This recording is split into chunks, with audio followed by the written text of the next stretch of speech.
नमस्कार। यदि आप तक भी आज का ये क्रमांक पहुंचा है तो आप बहुत ही भाग्यवान हैं, क्योंकि महाराज जी की इच्छा अनुसार ये क्रमांक आप तक पहुंचने का सबसे बड़ा अर्थ ये बनता है कि महाराज जी आपको अपनी महिमा से अवगत कराना चाहते हैं। तो इसीलिए क्रमांक को पूरा अवश्य सुनिएगा ताकि संपूर्ण जानकारी आपको प्राप्त हो सके। तो आइए बढ़ते हैं आज के इस दिव्य क्रमांक की ओर। महाराज जी जो कि अपने अनन्य भक्त के हृदय की एक एक बात से बहुत अच्छे से वाकिफ हैं।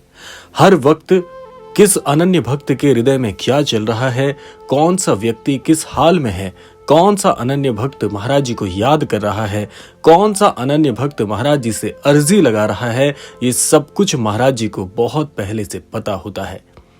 लेकिन अनन्य भक्त जो कि एक बात से बहुत परेशान रहते हैं कि क्या महाराज जी मेरी बात सुनेंगे या नहीं, मेरी परेशानी का हल मुझे कब तक प्राप्त होगा, ऐसे बहुत से प्रश्नों से अपने हृदय की बात महाराज जी तक पहुंचाने के लिए हमेशा लालायित रहते हैं। तो महाराज जी की इच्छा क्या है, आइए जान लेते हैं। महाराज जी अपने हर एक अनन्य भक्त को एक बात के लिए आश्वस्त करना चाहते हैं कि आज जिस परेशानी को तू बहुत बड़ा देख रहा है, जिस परेशानी से तेरे जीवन में बहुत सी उथल पुथल मची हुई है, इस परेशानी का हल तो तेरे पास पहले से ही है।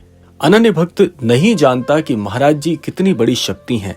महाराज जी तो हर परेशानी को क्षण भर में दूर कर सकते हैं, लेकिन महाराज जी की आध्यात्मिकता के साथ, महाराज जी के सानिध्य के साथ जुड़ने के बाद भी भला ये कष्ट क्यों आ रहे हैं, ये सबसे बड़ा प्रश्न है।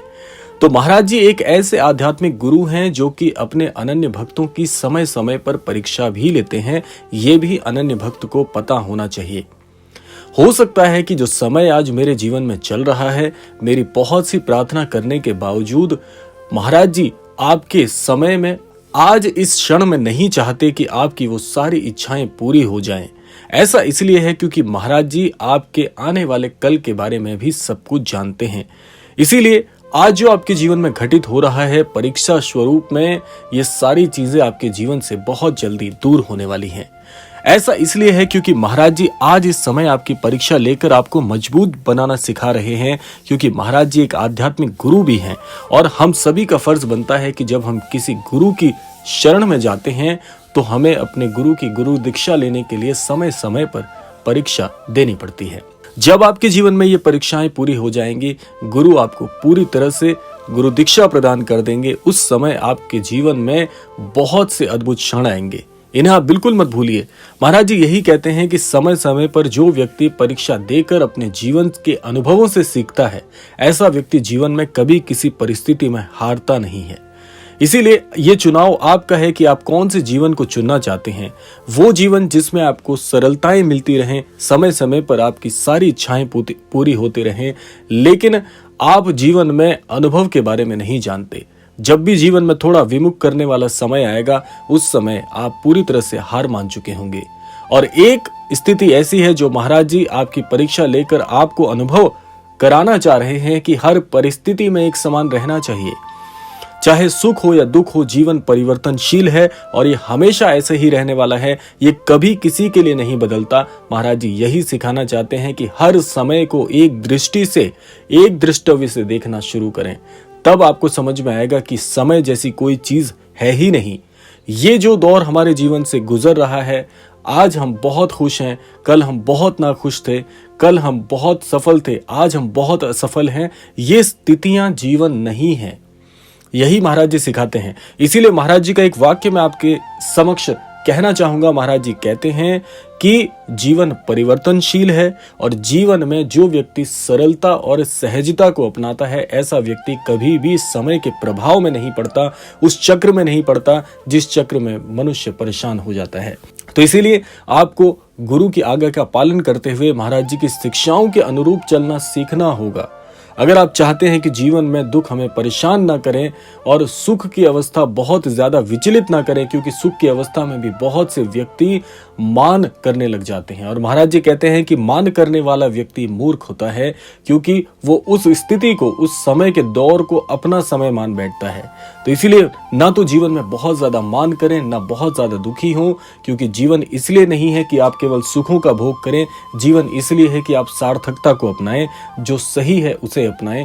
और जीवन में प्रसन्न होना, सुखी रहना कोई बुरी बात नहीं है, लेकिन जीवन में इस बात का ज्ञात होना बहुत जरूरी है कि समय परिवर्तनशील है।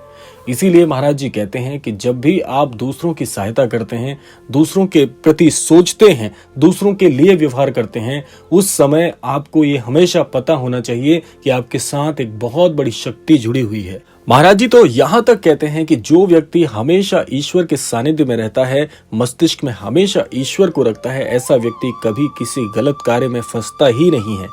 क्योंकि जो ईश्वर के प्रभाव को जानता है, ईश्वर की कृपा को समझता है, कृतार्थ रहता है, कृतज्ञ रहता है, ऐसा व्यक्ति कभी भी गलत प्रभाव में आ ही नहीं सकता, बशर्ते उसके जीवन के आसपास बहुत सी नकारात्मक ऊर्जाएं वास करती हों, लेकिन उस नकारात्मकता में ना पड़ते हुए उस नकारात्मक में भी जो सकारात्मक है उसे प्राप्त करने के लिए हमेशा कृतज्ञ रहता है। तो इसीलिए महाराज जी की एक बात आप सभी से मैं साझा करना चाहूंगा कि ये शिक्षाएं इतनी अनमोल हैं। महाराज जी की जितनी भी बातें आप सुनते हैं, जितने भी प्रभाव आप जानते हैं, ये सारे प्रभाव यदि आपके लिए बहुत बहुत अद्भुत आपको लगते हैं, आपको ऐसा लगता है ये प्रभाव जीवन के लिए बहुत जरूरी हैं, तो इसका मतलब समझ जाइए कि आप महाराज जी के बहुत प्रिय भक्त हैं। क्योंकि महाराज जी की शिक्षाओं को जो अपना जीवन मान बैठते हैं, ऐसे अनन्य भक्त हमेशा महाराज जी को प्रिय रहते हैं और हमेशा महाराज जी ऐसे अनन्य भक्तों को अपने धामों के दर्शन कराते हैं, हमेशा अपने सानिध्य में बुलाते हैं। जिस प्रकार से आप श्री महाराज जी के बिना एक क्षण नहीं रह सकते, ऐसे अनन्य भक्तों के लिए महाराज जी भी एक क्षण अकेले नहीं रह सकते। वो हमेशा अपने अनन्य भक्तों को किसी न किसी कारण अपने धाम में बुलाकर, अपने दर्शन कराकर, अपना सानिध्य प्रदान करके बहुत ज्यादा कृतार्थ करते हैं। तो इसलिए ऐसे भक्तों की श्रेणी में आने के लिए प्रयास करते रहिए। दिन प्रतिदिन यही सोचते रहें कि महाराज जी से कब कितनी और ज्यादा घनिष्ठता जुड़ जाए, कैसे और साथ मिल सके, कैसे और सानिध्य को पाऊं, कैसे और भजन करूं, कैसे प्रभु श्री राम जी के नाम को और प्राप्त कर सकूं। इसके लिए बहाने ढूंढिए, ना कि इसके लिए कि हमारे जीवन में हमें समय ही नहीं मिल पाता है, अब महाराज जी से कैसे मिले, महाराज जी का धाम बहुत दूर है, महाराज जी की जो शिक्षाएं हैं उनको जानना तो चाहते हैं लेकिन समय ही नहीं मिलता। तो ये सारे बहाने जीवन से छोड़कर हमेशा एक बात सोचते रहें कि कैसे न कैसे करके महाराज जी की जो सत्संग से जुड़ी कथांक हैं, सत्संग से जुड़े जितने भी व्याख्यान हैं, उनसे जुड़ने का प्रयास करें।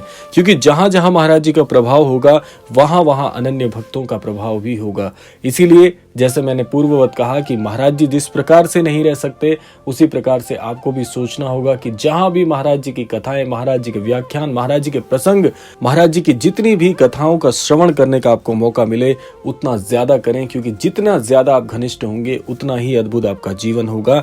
यही महाराज जी चाहते हैं। और इस सानिध्य को प्राप्त करने के लिए आप सभी को पता है, रोजाना महाराज जी के कथांकों, महाराज जी के व्याख्यानों को लेकर आते रहते हैं। तो इसीलिए अगर आप चैनल पर नए हैं तो इस चैनल को सब्सक्राइब करना ना भूलें, ताकि आपको हमारे रोज के वीडियोस प्राप्त हो सके और महाराज जी से जुड़ने का, महाराज जी के सानिध्य में आने का आप सभी को अवसर प्राप्त हो सके। तो इसी कामना के साथ समय आ गया है विदा लेने का भी, और विदा लेने से पूर्व समय है रोजाना की प्रार्थना का।